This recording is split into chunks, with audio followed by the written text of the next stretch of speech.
Hi everybody, welcome to episode number 38 of the Fitness Devil podcast. Today is our first ever roundtable. It's a bit of a unique experience. We brought on Bryan Krahn, Dr Mike Israetel, and Dr Spencer Nadolsky, and the topic essentially was centered around the coaches taking ownership of client failures, the client experience, and a lot of the discussion surrounding the nuances of that, and when it is appropriate to say, hey, it is the client's fault, which isn't very often. We really hammer on about the process of firing clients, reasons for it, appropriate reasons where you cannot, clients' needs go beyond your capabilities, so there's a lot about that. We definitely get an interesting discussion briefly about mansplaining. That one wasn't sort of supposed to be in there, but you might want to stick around to find out a little bit about that. And even a healthy discussion about the murky area about relationships with clients, like getting involved with, if it's appropriate, mostly no. You're going to have to stay tuned to find that out. So thanks for checking this out and enjoy. Shut up and sit down.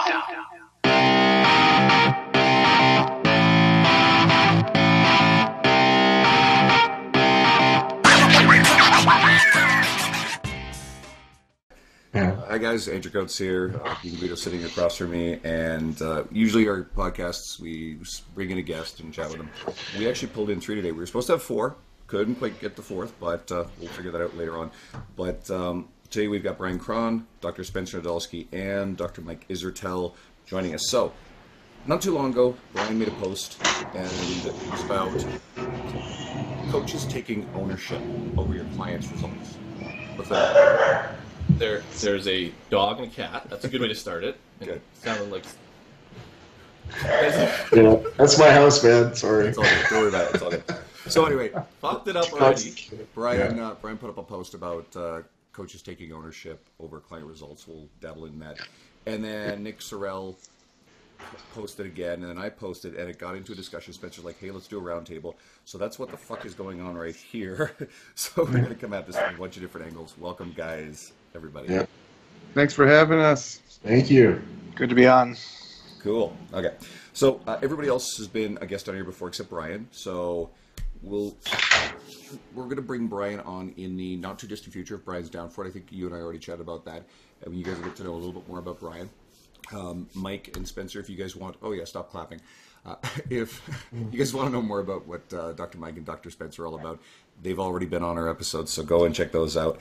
So let's start out with this. So quote Brian, every client failure is on the coach, especially the quote, the program was fine, he, she didn't follow it, end quote.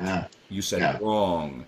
If they won't follow it, it's the coach's job to determine why and make changes. Brian, can you elaborate on this, why you wrote it? And then we want everybody's thoughts. Well, I wrote it because I try not to write for other fitness pros because it's such a waste of time. But occasionally I feel like triggering them and seeing what happens. And but that is something that I believe, and it's like there's a trend about 10 years ago about, oh, you should fire a bad client. You should fire a bad client. Then it kind of went away. And now I see it coming back again now that people have these like online training groups and they all go in and they piss and moan about their difficult clients. And it's just the wrong approach to take. And it's what happens when a coach is inexperienced and they know a lot about programming and stats and reps and what works for them, but they don't know a damn thing about what motivates their client. And it's always like lifestyle and a person's like upbringing and their obviously like their work-life balance. Those are things that directly affect compliance, and you have to factor that into your programming. And otherwise, you're just banging out a template. So I mean, there's nothing wrong with that, but you have to expect a much higher failure rate if that's your approach. So that was my little rant on Twitter. So let's go to Mike. Mike, what do you think about this, just on a surface level for ownership? Yeah. So I think, first of all, I think people, coaches complaining in public about clients is ridiculously short-sighted and highly unprofessional. Yep. It's absurd every time I see it. I can't believe people just didn't get the memo you're supposed to get when you were like 9 years old, maybe, about not doing stuff like that. It's like the equivalent of spitting into somebody's cheeseburger at a restaurant when you're a waiter.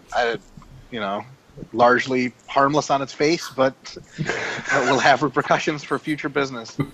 And And Gift card. a lot of, I think what Bryan is saying is absolutely on the money. I think that, as a coach, you are supposed to do your very best job in getting the client fitness. Your job is not to shit out a program that may be good or maybe not great and just throw your hands up in the air. Well, I wrote it. I'm not really sure who you're telling that. I don't know, like an entity that's judging you. If God is real, he doesn't judge you for your templates. And I hope if he is, you know what I'm saying? Your boy's going to heaven real fast. If anyone went to hell on templates and they were bad, it would be you. You got lots of them. Well, there's nothing wrong with templates, man. But no, for sure. Yeah. But people pay for coaching. Exactly. You know what I mean? And you're supposed to, with any product, coaching for sure, give that client the best. And if they have trouble, you're supposed to try to do your best to figure out how much you can do, how much wiggling you can do to make sure that they get the best help they need. That being said, I will say that the people that are on the other side of this thing, which I'm definitely not, I think every conversation every argument side has a little bit of a point. Oh, yeah. So I think there is a degree of non-compliance that I would term intractable, that you can't really do much about.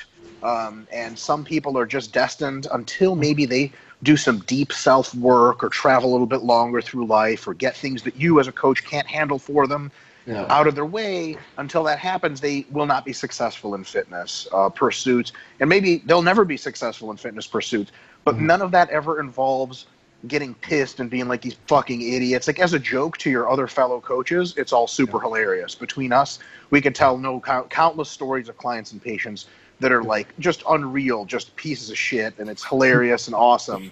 But like, as a coach to someone who you don't know for sure is a piece of shit yet, you, at the end of a failed coaching relationship, you should feel like the loving mother that has given her criminally prone son everything and can give no more. You know what I mean? That sounds super fucking lame, but that's how you should feel. It's just you should feel exhausted and upset, not like vindictive and self-righteous. You know what I mean? Well, fuck them. They just didn't know what it had good. You'd be like, oh, I really hope that person has somebody that is able to help them, and maybe that's not me.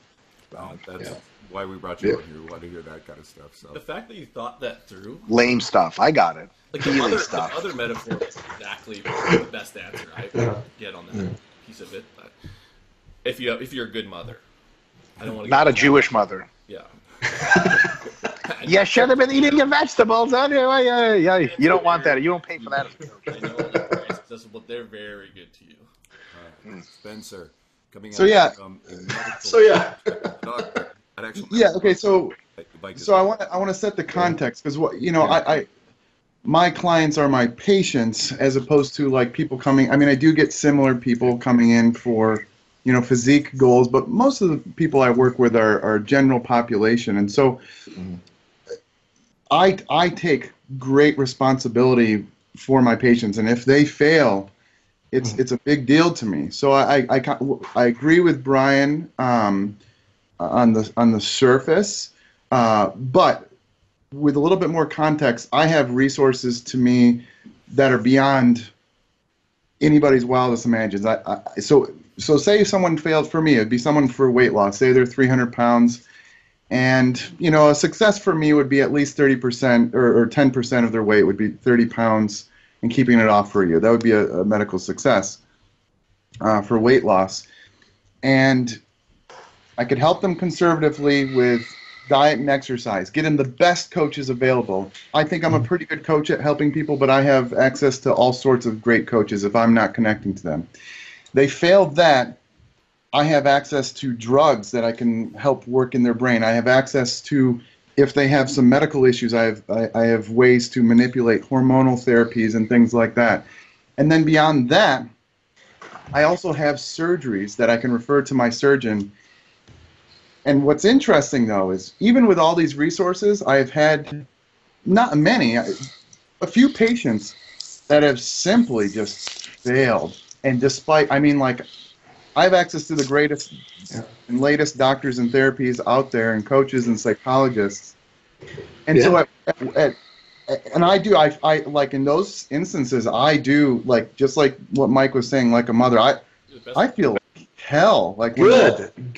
That's the point I'm getting at, is that you should, not to interrupt, but that was the larger point I was getting at. When someone, we all, like, pardon my language, like, I've had many clients that have crashed and burned, and it's like, you know, and it's their fault, but really it's my fault, and I refuse to put it on them, even if they didn't follow their program, and or they lied about their intake, because it's still, I always put it on me, because that keeps, you know, that little bit of humility keeps you sharp, and it keeps you hungry, it keeps you wanting to get better, and learning about all the shit that's kind of tangential to program design and diet and all, like, the, you know, lifestyle stuff and habits and client adherence, all this other stuff that's kind of boring on its face. I mean, I don't know.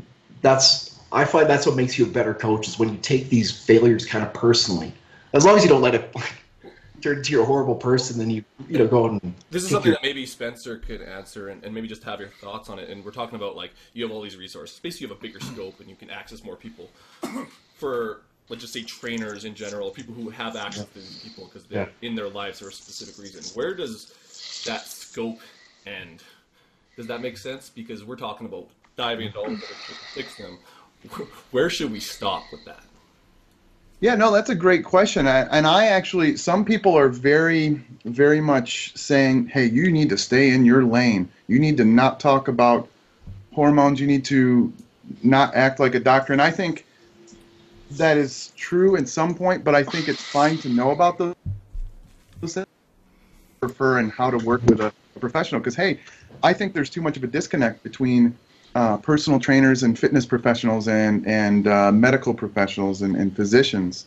I think there needs to be the spectrum where, hey, you know, this person trying to lose weight, they don't need to go see the doctor right away. They should work conservatively with you want to call it a lay coach. I wouldn't necessarily. Some lay coaches are smarter than doctors when it comes to helping people lose weight. But we'll just say that just for definitions.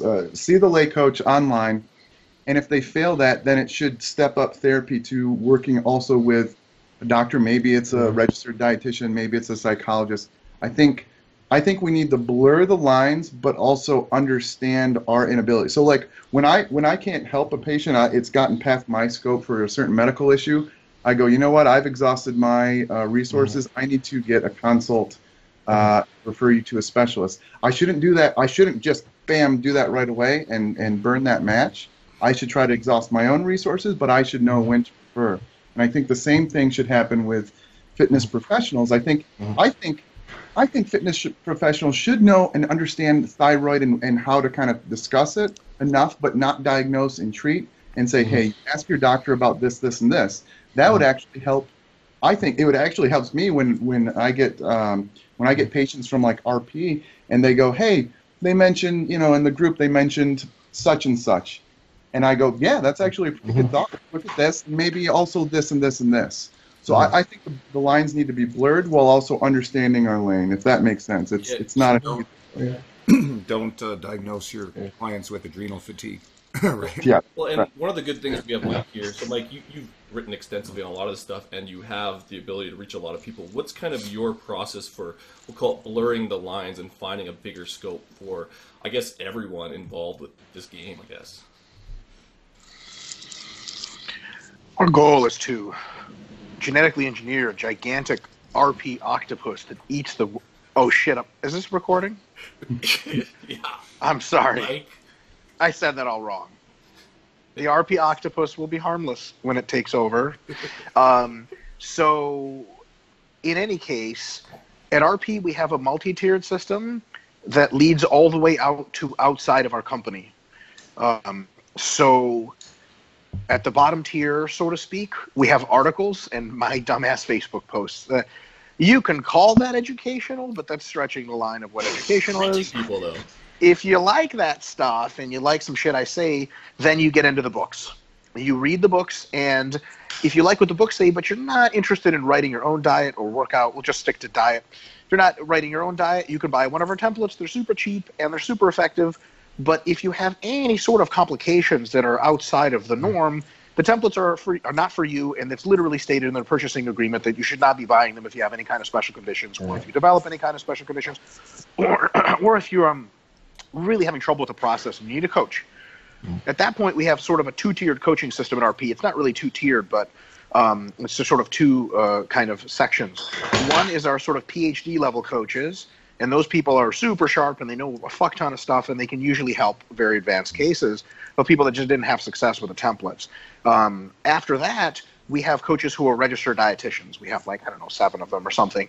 Those folks take on the sort of medical kind of cases, not quite medical, but things that registered dietitians are both solely educated to deal with, other than doctors, medical doctors, of course, and solely licensed to deal with. So if you have like Hashimoto's or something like that, if you're expecting a child, or you're postpartum or something, you go to a registered dietitian. Like, we do not let our other coaches who are not qualified on paper to deal with those things. And the thing is, the coaches have so many clients, they don't want to deal with that stuff. They know like, the thing is that once you become a relatively successful coach, you stop overstepping your bounds just to get clients, because you have a lot of clients. You just know you're setting yourself up for just everyone's going to be hurt by this. You're going to be pissed off because you don't know what's going on. Your client's not going to do it super well. If folks exceed the level of need that a registered dietitian can provide them at RP, we have one on-staff coach who is a doctor, a medical doctor, Trevor Fentner, and he deals a lot with super advanced cases. And for the folks that are really struggling specifically with like obesity types, so Trevor, like, you know, if you like need help with rehab dieting and you've broken your leg, he's going to get you squared away. But if you need some pretty exotic stuff with special conditions, and especially like obesity, fat type of stuff, long-term dieting, and you've exhausted RP's resources, we actually directly send you to Spencer. Because, you know, Spencer is our last line of defense. If he can't help you, I guess he refers you out to somebody else, but you're well beyond RP at that point. Spencer buy into the octopus model? Like, is that what we're calling it? Spencer will buy once he sees its beauty. When, you know, you will be a convert. You can resist the octopus. Not long. Yeah. That's it. So that's how we do it, and I think it's important that so at every stage of the process, we're very clear about what the various products and levels of service are going to do for you and what they cannot do for you. We have a lot of people that try to buy templates that are like, I have 50 different conditions. I bought a template. And we're like, did you read the agreement? They're like, okay. And you're like, okay, you bought a product that you literally signed yes to something that was false. You lied on a legal document. I don't know what to tell you. But luckily it doesn't happen, you know, because of the volume of sales, it happens often numerically, but it doesn't happen often statistically. So that's good. But, you know, we can help you, and if we can't, Spencer can help you. And like Spencer already kind of said, if he can't help you, holy shit. Like, that's the whole power of Western medicine right there, man. Like, in bariatric surgery, Spencer he might talk about this, but bariatric surgery combined with pharmaceutical anti-obesity drugs is the tip of the spear. That shit works. Like, oh my, you have to be really impressive to beat bariatric surgery. Like, people do it. I'm sure Spencer has stories, but my God, it's really, really effective. So if you need to go that far, there's stages. I think a lot of the problems happen when overlap occurs too far. Like if one of my interns, who's not even an RP coach, was like saying like, well, you need bariatric surgery, you know, here's an at-home surgery kit or some shit, that would be a problem. Or, you know, especially like, I really don't like to see hormonal advice given out by people who are not medical doctors or sport physiologists at least. They'll say, well, you know, like, I think your this and that levels are off. Like, what the fuck do you know how many fucking pathways there are for that hormone? You know how many anti-antagonists and agonists it has? Shut the fuck up, refer out.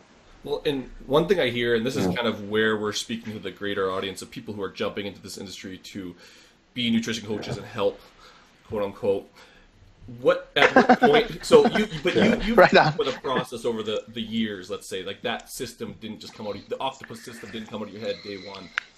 What part of that situation do you think that you're required to kind of tell people that there's probably a better way than just coming in to help people? Like, because everyone's just jumping in and getting their PN, and now they're fucking coaches.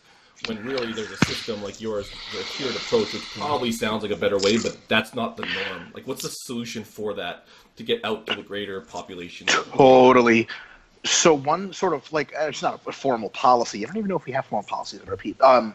One of our sort of attitudes at RP is that we want desperately to support evidence-based fitness at every level, and we never consider evidence-based fitness coaches our competitors, ever. So like a ton of people that used to work with us work with Mike Dola. How do you say that? Dola? We almost. He's fucking.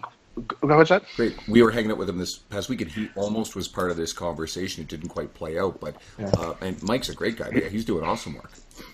So like, he's coached a bunch of the clients that used to work with RP. He's fucking amazing. I would refer my own fucking parents to that guy. Bryan, Spencer, everybody. They're all fucking awesome people who I wish more people work with. Our competitors at RP are very simple. Fucking Dr. Oz and his whole batshit crazy fucking Looney Tunes band of like completely insane people that make medical advice is just insanity. But that's our formal competition at RP. So we, myself included, mostly love to encourage everyone of every evidence-based ability, whether you just got out of an undergrad program, whether you never even went to college, help other people. But only do it to the level of which you know. So if something you don't know about, either try to learn about it or refer out or refer your clients out. But look, a lot of people don't have special needs. Trust me, the ones that have special needs will end up with someone like Spencer. They'll get taken care of. But if people are just trying to get in shape, even someone with in the middle of their undergrad with a basic knowledge of dieting, who's not a fucking bullshit artist, can help them a ton. I think there's like almost an infinite place for people like that in the field to make great money, be super successful, and help everyone. We have a fucking world that's like dying of obesity and shit. Everybody can fucking help. We're not going to be like, well, if you don't buy from RP, then you're fucking not getting real products. Fuck that. There's 10, 15, 20 other companies as good as RP out there. We're just trying to do our best to fuck Dr. Oz in the ass. I hope I've made myself clear on that note. Well, Spencer was saying he was going to give him the double biceps on TV. We're just going to bait and switch. Get on that show. Show everyone your jack. Done. In. Spencer, forget the double bicep. Outside single leg. I'm going to be with Bryan in a second, but I want to get Mike going a little bit more. What about piss-drinking, extreme fasting zealots who are promoting your Say something provocative, Mike. I know that's in your brain. You guys, you see this shake? I'm ending a 48-hour fast right now. Watch this. Oh, damn it. Autophagy's been turned off. Fuck. I'm no longer healthy. The fasting thing is fucking ridiculous. I could rant on it for much longer. I think we need to get Bryan and others in the mix here. It's fucking stupid. It's a total definition of a fad. Maybe if we have time later, I can get into why it pisses me off so much. Bryan, okay. So a lot of this stuff, because we ended up talking, especially with Spencer, a lot of like medically obese and this sort of side of these. You probably are way more on the dealing with competitive side. And is there anything that you could sort of say about the uniqueness of fitness competitors, you know, the bikini girls, some of the stuff where they bounce around with coaches, and the challenges as a coach? Oh, I don't work with them. Own that. So you don't actually work with a lot of that stuff? No. You work mostly with men. No, I don't work. I won't work with competitors. Okay. Why? I came from that world. I've been in that world. And I still rub shoulders. Like a lot of them are still my friends and my homies, and there's a lot of great. You know, I'm glad I came from that world because I learned a lot.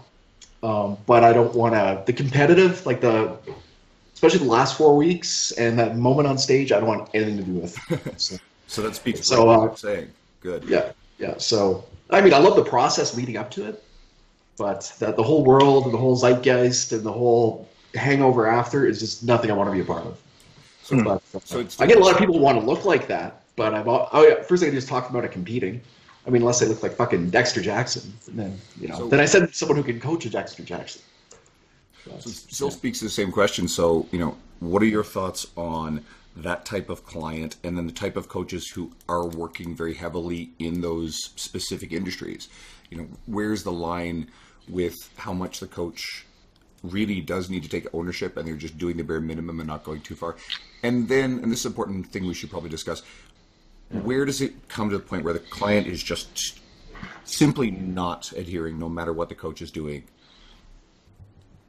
Okay, so what, are you talking from a competitive contest prep? Yeah, let's look at the contest prep people. Yeah. Okay, that's okay, so what, how do I approach that, or how would I approach that in terms of coaching? Because the thing about contest, as you guys all know, it's very all-encompassing, and especially with women, most of them just can't. Say it, man. Here we go. Well, hey, fuckface, let me get a word in edgewise, maybe I'll say it. Okay, a lot of them don't come out of the experience feeling very positive. Yeah. Guys, on the other hand, tend to be like, "Oh, it's the greatest day of my life." women I hear so often.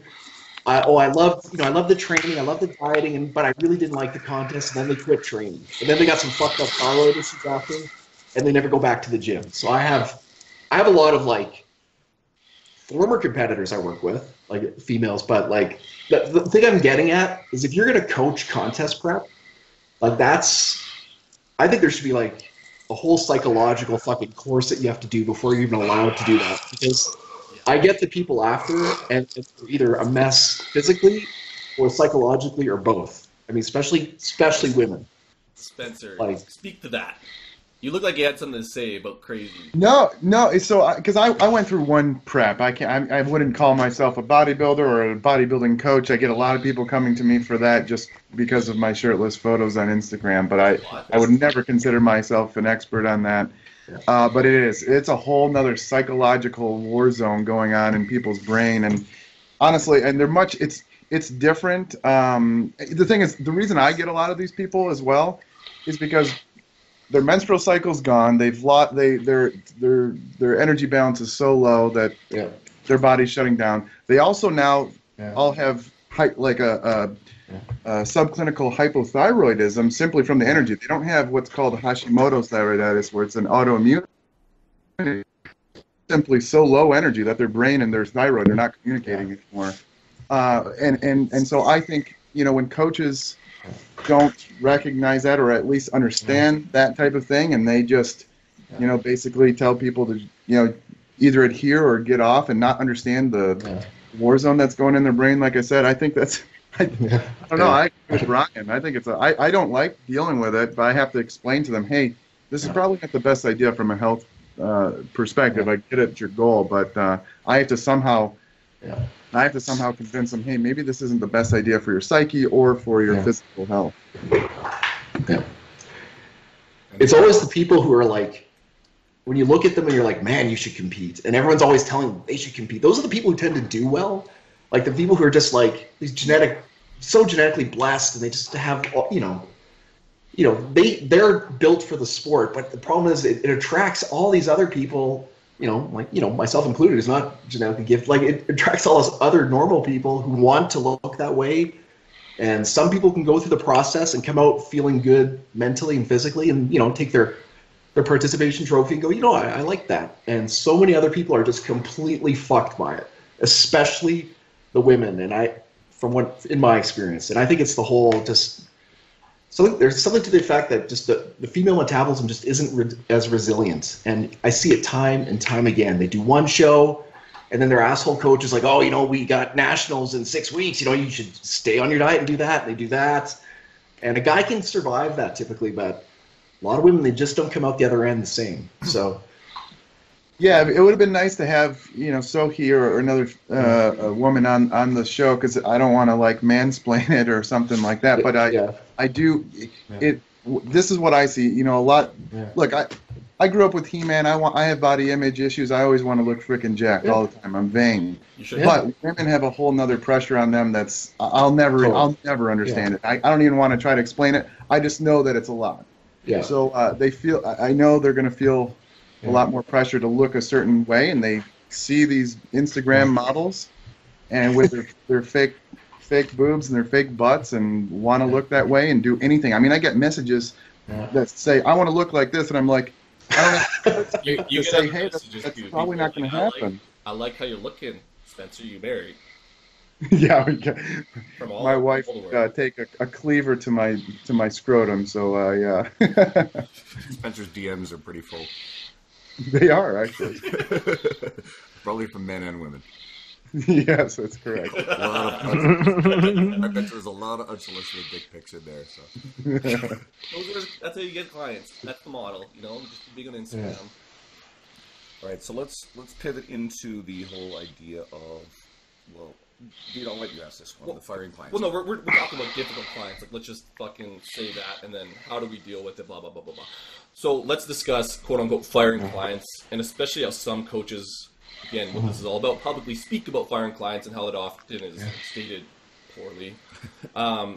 So kind of let's talk on just the idea of firing clients. When is it warranted? When is it not? What's our due diligence as being in this industry to make sure that that doesn't happen? Okay. But also, when do we draw the fucking line? And how do we deal with it after? And like, let's go to Mike first. Yeah. Mike's looking jacked right now, and he wants to say something about octopuses. That's how it works. You look Jack, you look like you got ready to say shit. Yeah. Just for the record, I don't intend to get off on a tangent. I don't think mansplaining is a thing. My arguments for that would be overwhelming, comprehensive, annoying, and politically incorrect. So, but anyway, Is there a Coles Notes version? Say what? Is there a Coles Notes like a Mike has 2 sentences to explain it, which he never does. But like if you had 2 sentences to explain mansplaining, Sure. no. I think women have every right to speak about the experiences that men have with a level of assertiveness that at least tries to estimate the truth about male experiences without overstepping their bounds. Period. And I don't want that to be called womansplaining. So I think when the alternative happens, we have to understand that when men speak about what it's like to be a woman, they should be respectfully estimating what it is like and have intelligent, very wise things to say. Your gynecologist may be a man, your psychologist may be a man, your father and brother and best friend may be men, and they have very insightful things to tell you about the general process of psychology and life and being a woman that you're going to go through. If you say that you have to be a woman in order to speak on womanhood, then great, you have to be a man to speak on manhood, which encompasses 90% of all world activities, is the definition of sexism, and is probably not a good way to structure urological operations. Great response. That wasn't 2 sentences or one big run-on, but I like it. Now, where were we? Firing clients, Mike, in a Right. unique way, in a unique Mike way. Right. Firing clients. I think at some point you make one of 2 trade-offs. One, you find yourself insufficiently able to help them anymore, and you don't fire them outright. You let them go by referring them to someone else or a group of other people, and it's up to them to take that referral or not, right? If they don't take it, then they were fired. If they take it, they were referred. The other is coaches only have so much bandwidth, and if you're full, I'm sure a lot of you folks are, you just simply like, there's a waiting list for you or something, or just realistically, you can't take any more clients. When a client has an intractable enough problem, at some point you have to say, am I using my time well by continuing to try to help them when clearly I'm failing, and maybe they'd be better off with someone else or no one else, and the opportunity cost is me actually helping other people. Imagine a sort of like a McDonald's employee situation where someone comes up to the help or the front cash register, and they're like, "Ooh, I want and they do that. How long can you let someone do that until you're like, okay, sir, can you scoot over and just give this some thought so our next customer can order, right? Because there are next customers, and they matter just as much as the current customer. So there's only so much you can and on. The equivalent of that in coaching is you're trying to help them, and it's straight up not working. At a certain point, I think it's reasonable, possibly, to just call it and say, look, we've tried this coaching relationship. I think you're going to do great with somebody else. Unfortunately, I've exhausted my abilities to help you. Or you can say anything else that you think is just going to make them feel okay, and never be a dick to people. Be like, you're a fucking idiot that'll never be, that's never a good idea. But at some point, you just got to think, how many more people could I actually be helping? And that's a thing. And because all people are equally valuable to help, you fucking just blasting your own balls with a hammer for one client is the equivalent morally of you not helping other people. You know what I mean? Like at some point it's kind of like the concept of triage in medicine. Like if somebody has a fingernail hanging off and someone's got a gunshot wound, you treat the gunshot wound victim first. You don't try everything you can to get that fingernail back on. You know what I mean? It's just at some point it's a waste, relatively speaking. All right, Bryan, for you, maybe personal experience of what you've seen in your world about basically. Well, he basically nailed it. Like once I can't help someone, I had the thing about fitness is, and I'll try not to ramble. The thing about fitness is that there's this huge flaw in the human brain, and that our self-esteem is so directly connected to our fucking physical form. And so once you get in a relationship with someone and you start helping them physically, right away you got this like fucking hot wire to their deepest, darkest parts of their soul, and they're like all of a sudden they start conveying their problems to you that, you know, because if you help somebody look jacked or look, you know, whatever the fuck, like fit their wedding dress, all of a sudden now they think, you know, you can help them with all these other things that are way beyond your purview. So I've frequently, like I just the other day I had, you know, I had to recommend someone that, you know what, you need, you know, I don't want to say how I said you need help, you know, help beyond what I can give you effectively.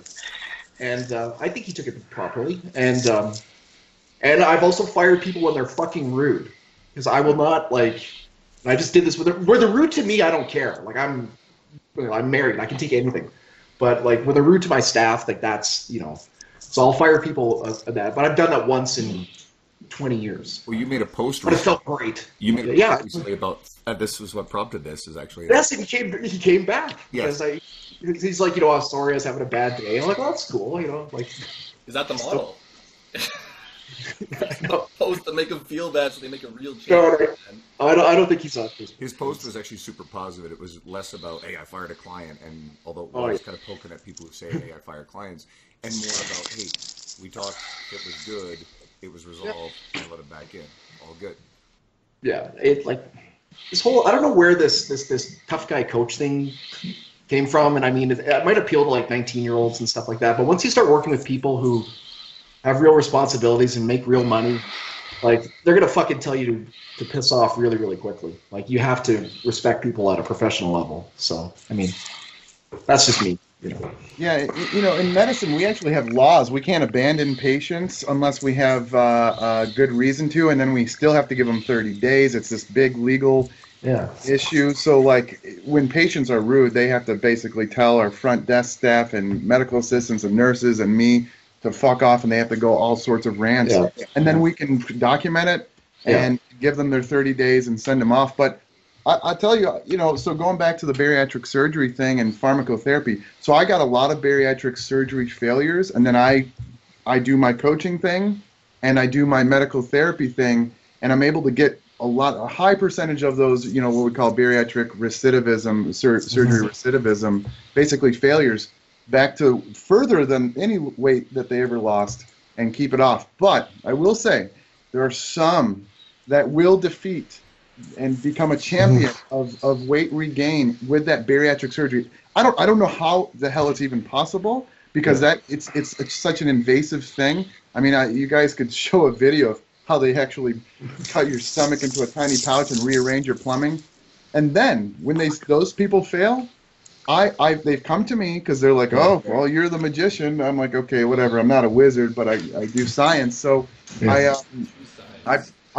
try to coach them up as much as possible, because clearly there's probably some psychological issues there, considering that they just ate through their Roux-en-Y gastric bypass. But I will agree that there may be something about it didn't physiologically hit the receptors in the brain. So then I start doing combination therapy of all this medical therapy that hit all the different receptors in the brain, and even then, I'll have patients that somehow defeat that plus their Roux-en-Y gastric bypass, and it doesn't happen very often. I only have like I could count them on one hand, so I don't want to say too much other than that is extremely frustrating. And at some point, I kind of throw my hands up and I'm like, I got nothing. Yeah. What's up? Is that you? That's up. Mike's got. Mike. Just on a personal note, I have dabbled with anti-obesity drugs before for physique purposes, and just more or less to learn how that all works, because I'll eventually be dealing with folks in bodybuilding that will go that route. To say that these are powerful is the biggest understatement you can make. They're like being on 1,000 milligrams of caffeine's worth of appetite suppression with zero other effects. You look at food and you forget why anyone ever even bothers to eat. Like, you'll be at a restaurant, people are enjoying themselves, like, oh, I can't wait to eat the lobster. You're like, why do people like to eat lobster? It just doesn't make any sense anymore. To beat that, incredibly rare. And there's like 5 of these drugs, so if one of them doesn't work for you, there's another one that'll just kick your ass. You can actually combine them, you know, and it's like, so that's where So clearly there's a psychological component that goes beyond my scope, because I have to know psychology. I have to wear many hats. So then I get these people to a psychologist, and they should have had it in the first place before bariatric surgery. And still none of that works. So at some point it's kind of like I don't fire them. They're still my patient, because legally I can't fire them. I just tell them I can't help them. And sometimes actually when I try to refer out, it makes them want to just they get some weird dependency on me. They just want to have me. It's bizarre. I can't even describe. Let's talk about that though. So basically you're saying tried all this stuff like something's wrong upstairs, and we'll probably all something to that effect. At what point, like you said, your scope, but what is the scope of psychology? Because we're dealing with a lot of life coaches and Tony Robbins, all shit, people that actually get through to that. He's not a psychologist. So wherein do we have the responsibility to kind of learn that end? Because we break those barriers as a doctor, as being big like Mike and us as trainers, we break that barrier of trust. And we can get there where some psychologists, just the fact of walking into a psychologist's office, you're already, fuck that shit. Like, who's this guy? Where we kind of break that barrier. What's our responsibility to kind of learn at least a little bit of that scope to try and make that change, if that makes sense? So I think the time to refer is if you notice like true pathology when it comes to eating disorders. But I will say that if you guys as fitness professionals don't have at least an iota of psychology, you're going to fail anyway, and you're not going to have very many clients, and you're not going to be the best. The people are going to move on. You're just not going to be successful. So whether it's scope or not, you're going to need to know, you're going to need to have behavior change learnings. And it's a lot of it's like intuitive, you know, like just having a good relationship, not being a jerk, and just trying to help people solve shit. Like too many people try to put too much. There is a science, of course, to it, but I think people, you know, the PubMed warriors will go too much in one way. It's like, no, you got to actually learn how to just talk with a human being and connect and listen. And beyond that, you know, try to learn some of these, motivational interview and all sorts of behavioral therapy change. You hit on a really important point that I think is worth stating in this, and it goes to the coaches, because a lot of our audience are coaches, a lot of our audience are enthusiasts. If you are not making an effort to take ownership of this entire process, and if you're one of those people who's really aggressively deflecting responsibility when the clients are struggling, that's a bad business model. It's a bad business model. You're immediately not working hard to keep existing clientele. There's a big mistake people make. They don't actually work hard on the retention aspect. They're focused on bringing in new people. Why not just pour a little bit more heart, effort, try it from a different angle, communicate, and see if you can fucking help this person. But that's what really I'm saying. We're talking that is intuition as a coach. Like, we'll just say, hey, be nice to people and shit.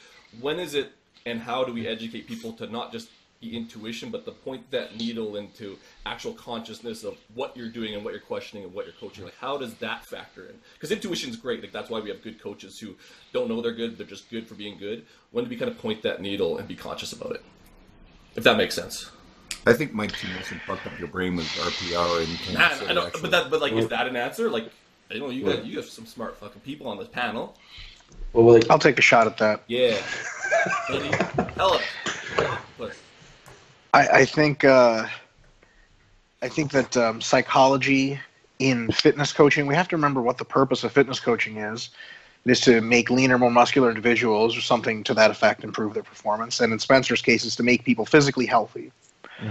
To that end, you need to learn all of the psychology that is facilitative to that, but not any psychology that is on its own branch of psychology.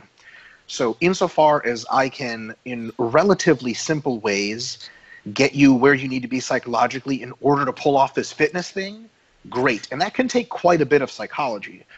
But as soon as you're turn into life coach or whatever dumb shit, then you start telling people, you start altering their psychology simply for the purpose of altering their psychology. Like, as soon as you say, well, listen, my job's not to just give you a better body. It's to make you happy deep down inside. Like, no, false. That's not your job. That's a psychologist's job. Or, you know, if you want that job, go get the relevant degrees and certifications. You'll be a fucking unbelievable psychologist because you already give a lot of a shit. But so if the psychology is good enough to make that person open up and achieve the fitness or the medical outcomes they want, awesome. But as soon as it turns into its own practice, you got to ask yourself at what point you're just scope creeping like crazy, and at what point you could be harming people, because fuck, man, I'm not like qualified to do psychoanalysis and tell you why the fuck you're a piece of shit. Like, I'll probably get that wrong. I'm a piece of shit. My life's fucked up. I'm not in no position to help you. I'm not educated in the stuff. So you got to be, because people, you know, psychology, another thing too, fitness, if you fuck someone over, they get fat, they get lean, whatever. You don't fucking tamper with people's brains being like, well, I think this is the way shit goes. Like, you got to do a little bit better than that. That's why psychologists and psychiatrists are licensed. So I'll say that. If it's for its own sake, you're scope creep for a fitness coach. If it's to get people fit, to get rid of some pretty relatively, maybe not simple, but understood issues out of the way, I think it's great. Yeah, you have to acknowledge, though, and this is the reason that, if you've looked over the last 20, 30 years, the reason that so many life coaches started out in the fitness industry is, you know, everyone's like, oh, it's because they're pieces of shit to begin with, and they take this phony job, and then they can't, you know, and it's all smoke and mirrors, and they just go to bigger and bigger stages of smoke and mirrors. And yeah, there's something to that, but if you look at the principles, the real principles of improving your body, what is it? It's discipline, commitment, time management, focus, delaying gratification, being like focused on what really matters. If you take those principles and you master them, now apply them to something else, very impressive things can happen. And just look at fucking Arnold Schwarzenegger, you know. So that's where the seduction comes in, is people master these principles and develop their bodies, and they're like, holy shit, like I'm like fucking Yoda now. I can do all these things. And they apply it to something in their professional life, and things blossom. And then they get this kind of, you know, if they're shady, they get drunk on the power and they try to like do other stuff. But I'm a firm believer that if you drill those principles into people at the fitness level, that you are really giving them a lot of tools to improve in other areas of their life. You just can't fucking, you know, it's all how you market it, I guess. But Dr. Fuckwad. Yeah, that's what I think. Sorry, that's The other guys probably might not remember that, but it was in Spencer's episode. Someone called him Dr. Fuckwad on Instagram, and he used it as a... Sweet. It's like literally I saved that, and I was like, this is a great, hey, Dr. Fuckwad. I couldn't believe it. Anyway, no, I don't really have anything to add. I liked Mike's answer about, like, look, yeah, you need to know behavior change for fitness. You're a fitness coach. And if, like I said, if you're not, I see some of these guys out there. They're very good at getting people into their what do you call it, sales funnel. They're good at getting new customers in, but they're not the greatest at retaining people. And the best businesses that I see in our little circle, RP, Stronger You know, they're getting results. They're trying to help with this. You either learn and grow, or you're going to be out. You're going to be like freaking Polaroid pictures, you know? You're done. You better evolve. Real quick, all right.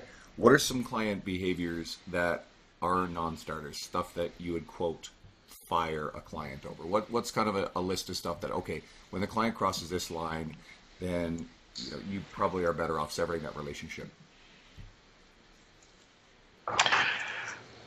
Who wants to start? I can start if you guys want. Mike, you might as well start. You always give a good little antidote to this kind of thing. Well, bullshit. I think everyone's non-starter, short of being a registered dietitian, medical doctor, clinical psychologist, psychiatrist, should be formally diagnosed eating disorder, or current obvious pattern of eating disorder, not disordered eating patterns, which can be subclinical and be somebody careful can work with someone, but there's a not so fine line. It's actually a pretty obvious line when you get into the literature about what a real eating disorder looks like, and that's you just cut it off right at the pass. It's much more for them than for you. You could suck money out of them for years if you want as a coach, but you're fucking them really, really badly over. They need the kind of help that only psychologists can give you. Another one, and this isn't a non-starter, it's a segue into conversation that becomes a test of if we're going to continue, as a realism of goal or expectation with the process. Some people you'll just never get to calibrate to what you can offer them. Like, it's like a 16-year-old kid approaches you in the gym. Is like, I want you to train me. You're like, sweet. What do you want to do? I want to be an IFBB pro. All right, kid, fuck out of here. You know, like, but like, it's just one of these things where it's like, okay, here's what I can give you. What do you think about that? Here's what I can give you in 3 months. I can give you some muscle, lose some fat. If they're like, no, I want to turn pro, you'd be like, I just can't give you that, so I'm sorry, I can't do it. And it just rates of weight loss and stuff like Spencer mentioned. You know, people hit them up on Instagram and be like, I want to look like this model, and you're like, okay, I cannot make you look like this model because you need to have your hips physically widened or shortened and ribs removed and limb lengths changed. So unless you go to Japan and get experimental surgery, I got nothing for you, right? You have to agree as a client and coach on at least short-term goals. And if you can't do that, you're in an impasse and you have to say, hey, listen, I wish you the best of luck. Maybe some other folks can help you. What you want, I can't give you. It's like hey, I need to lose, it's like October, and it's like, I need to lose 75 pounds before Thanksgiving. Like, I'm not going to start working with you under that circumstance. Those are the two that come to mind. Right? Yeah, I'll just jump in. Yeah. So I get a lot of people messaging me about certain things. Like, I want you to be my doctor. You think you could help me? I go, well, before you sign up to even consult with me, give me a brief overview, and I will let you know. Like, I don't want your money. I don't want to do a consult and have this awkward thing where I just have to tell you. I'll know pretty quickly, and I'll get people coming in that simply just don't believe in science. They want me to basically prescribe voodoo stuff. You know, like, a lot of it stuff gets around thyroid and whatever. I'll just tell them, hey, I don't think I could help you. Better luck with somebody else. In some, obviously, a nicer way of saying that. But that's where I draw my line. I'm not going to be like this doctor that just will do anything just to make some extra money. I just, Hippocratic oath, I'm not going to do harm. So that's my nonsense. Ryan. Yeah, I mean, I'm kind of blessed. Yeah, I don't know. I'm kind of blessed that I get, most people who kind of reach out to me are kind of the clients I want. So, I mean, but I don't know. I can screen people pretty good on the way in, and I don't really take anybody on until I talk to them live, not just go through a bunch of online screening. I find once you actually speak to somebody, that's probably the most important part of the process is speaking to somebody and hearing their real motivations, because everyone's always, like, for me, I used to always hear, I just want to be healthy. Like, I'd see that on my assessment forms. And then I fucking talk to them and it's like, well, I want to look like this and I want to develop this. I'm like, oh, okay, well, here we go. But what's that? So, I mean, I can kind of, like, what's the screening that, like, what are you looking for in that screen to say, probably not, yes, no? Contest prep is a no. Yeah. I want to look like I can compete. That's a yes. But it's just, any special needs or anything like that, there's people much better at it than me. I just refer them out.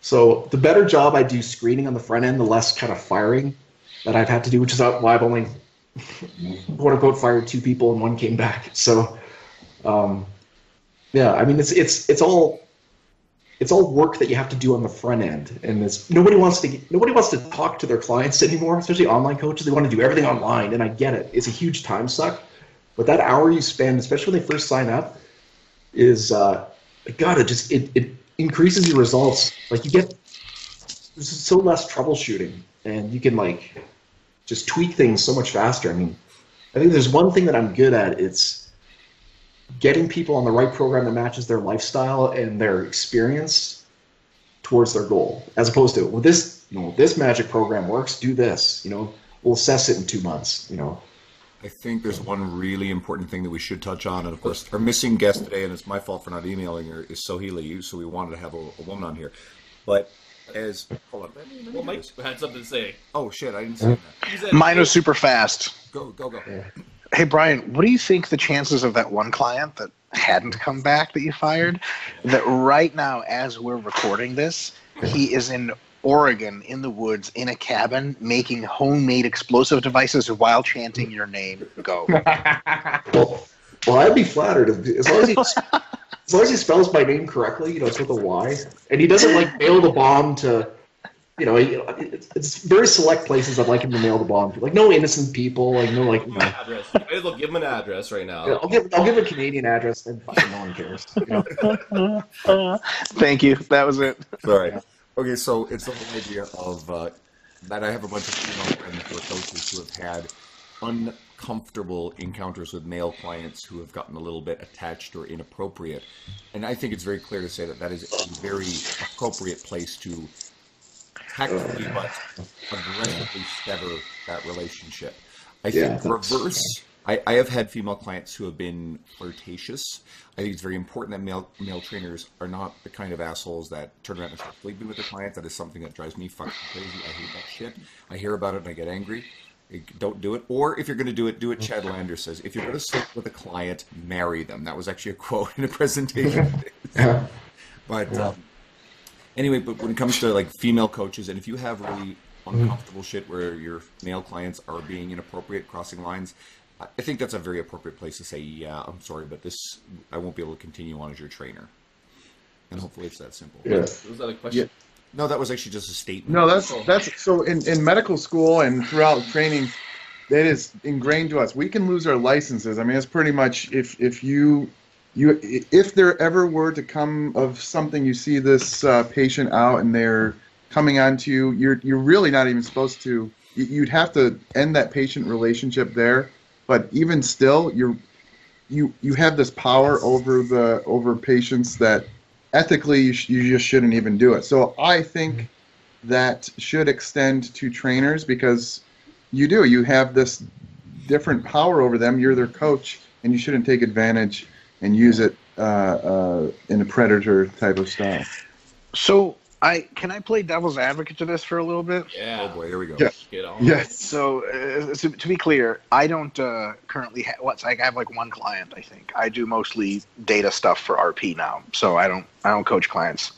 I used to a ton, and so where is this line between meeting someone through a coaching relationship that is another professionally successful, independent person who chooses you, and you end up having a romantic interaction with them on morally no weird grounds, you're single, they're single, and it doesn't work out, and then another person of equal or greater appeal comes to you later through the same coaching relationship, and because you didn't marry the first one, are you not supposed to engage in further?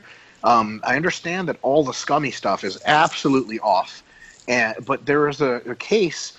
Let's say that you are a male coach, just to make this nice and asymmetrical dynamic. Let's say you're a male coach. We can all see the female client that you helped get into shape for the first time, and she has an undergrad or no degree at all, and you have 50 PhDs, and you're the super sought after person, and just the starry eyes, and you're gonna break her heart in a million fucking pieces with one night stand. I get it. It's shitty. But what about if you are the one with a bachelor's degree, you're a coach, and you're an online coach for someone who lives in London and is in charge of 50 lawyers and makes $7,500 a year, and she's like, hey, so I love the conversation we'll be having. I want to meet you when you come to London. And you're like, but these guys on a podcast said that. And she's like, you shut your fucking mouth, we're meeting. And you're like, right? It's like, this is like a fucking modern woman in the truest, best feminist sense of the word. She's going to take what's hers if you consensually allow her to. Is there something wrong with that? I understand the power dynamic. I totally get it is at every stage fucked up. But what if there is a level power dynamic? Like, because people say, like, your clients look up to you and shit. Like, I've had the pleasure of coaching people.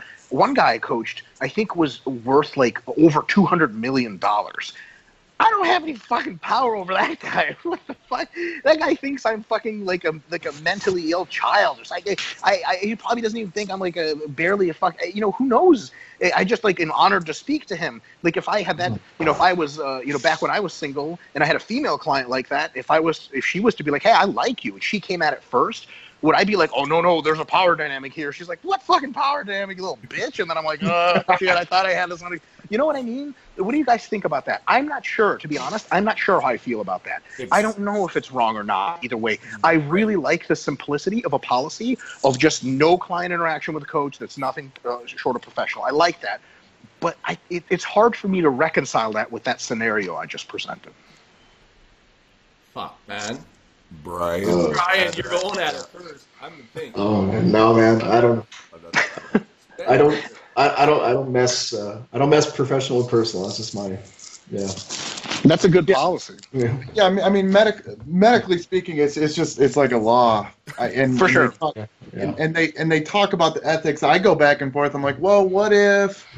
But it's like, what if? I always say, and this is beyond fitness coaching, but what if, like, before I met my wife and I was a doctor and whatever, and a patient, you know, we had some interaction. I saw them for a cold one time, and then I am out and I meet her, and it's like the woman of my dreams. I would have to, ethically, I would have to say something like, you can never be my patient again. I say, yeah, I know, I understand. It's an interesting idea. Down to, like, if you understand it's real and true, then take this process to kind of separate business. Because, I mean, if you're one of those people that thinks that about every fucking person, there's a problem. Yeah. But if you... I can't hear your audio out. Yeah? I can hear it. Yeah. I think there's two different sides of it. What's that noise? Okay. There's two different I can sides. hear There you. are the coaches who You can't hear? I can hear Spencer though. Yeah, I can hear you guys fine. We can do our own thing. We're good. Hosts, we can't hear you for some reason. Your audio's out. You can't hear me? We can now, a little. Weird. Okay, can you hear me, guys? Yes? Yeah. Okay. Yeah, now we can. Okay. Awesome. That's just our shit. I think there are serial abusers of this stuff, and I think there are people who, and again, we use Chad Liners as a good example because he's a great guy, ended up involved with a client and married her. You know what? Happy ending. Clearly, he approached that from a different perspective than the guy that I used to work with who brags about having slept with 10 different clients of his and once with another buddy of his in the staff room of our old gym in front of a female staff member. We're debating whether or not they should have a threesome with a 16-year-old girl. And these are two guys in their mid-20s.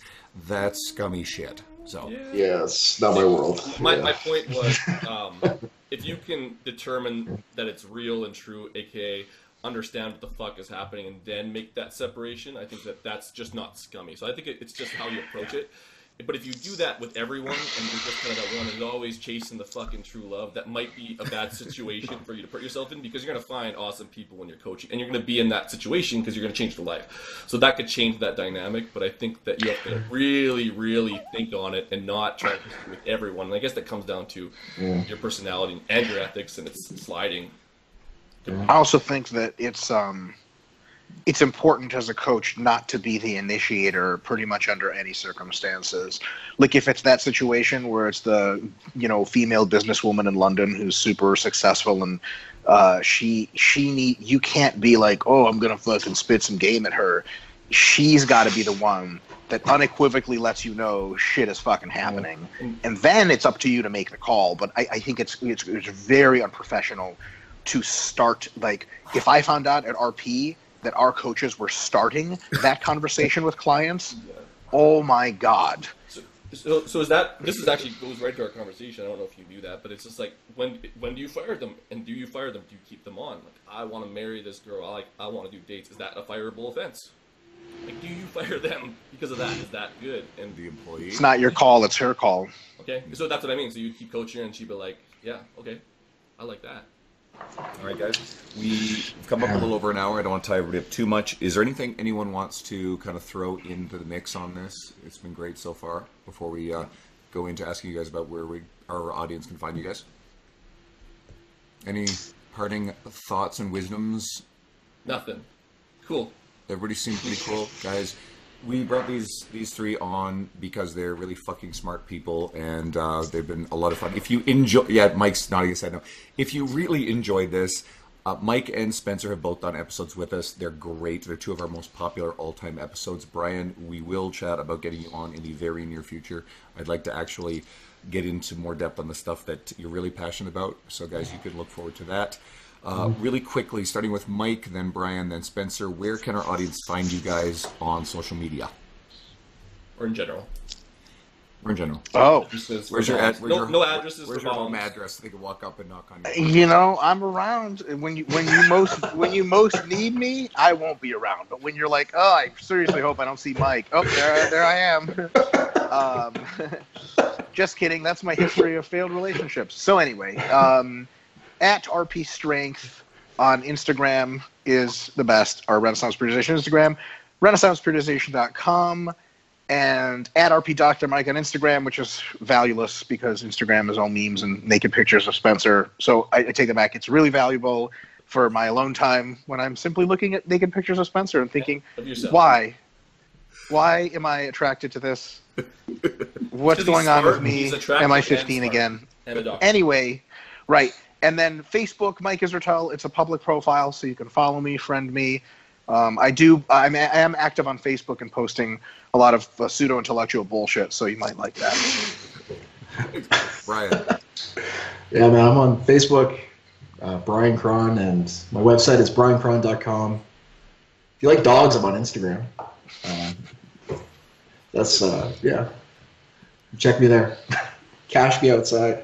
Do you like Dogs Bank? Do you like dogs? Like kind of from water? Like Dogs Bank? What? See if anybody gets that reference. Oh my god. Snatch. Brad Pitt. I, You gotta go back a little bit for that one. Spencer, where do they find you? At Dr Nadolsky on Instagram, DrNadolsky. Facebook, do my doctor page, Dr. Spencer and then drspencer.com, DrSpencer.com. Or Google Dr. Fuckwad. You'll show up there too. Yeah, that'll show up. that's the real And- shit right there. Guys, No hate to my prep coach buddies. I didn't mean to shit on you. I just, they're not I mean, listening. They're they're not listening? Okay. Just tell him Mike said Some of them are really fucking good and really smart, but it's Put it on just Mike. the byproduct of the process that I You know what? There are a lot of really great prep coaches out there too. Like some of you guys are friends with. Hopefully, what we will arrange as a future guest is Dr. Lane Norton. I think I don't know if so he does some prep stuff. I think, but Tell them about the 5-star shit. Like, oh yeah, okay. So we need 5-star reviews because we want our podcast to reach more people, and 5-star reviews are pretty sweet. So let's get some of the audience to actually share some of that stuff with us. yeah, other than that, like, take it easy, guys. We didn't mention Dean Somerset today. I guess I just did, so I just snuck it in there last minute. That's a running joke. We always include him in the episode, so we didn't make it work this time. But anyway, I think that still counts. Peace out, guys. Guys, thanks so much. All right. Thank you. How Thanks was for that? having us. We're done, boys. Thanks. Guys, that was ridiculously funny, so thank you so much. All right. All right. We're going to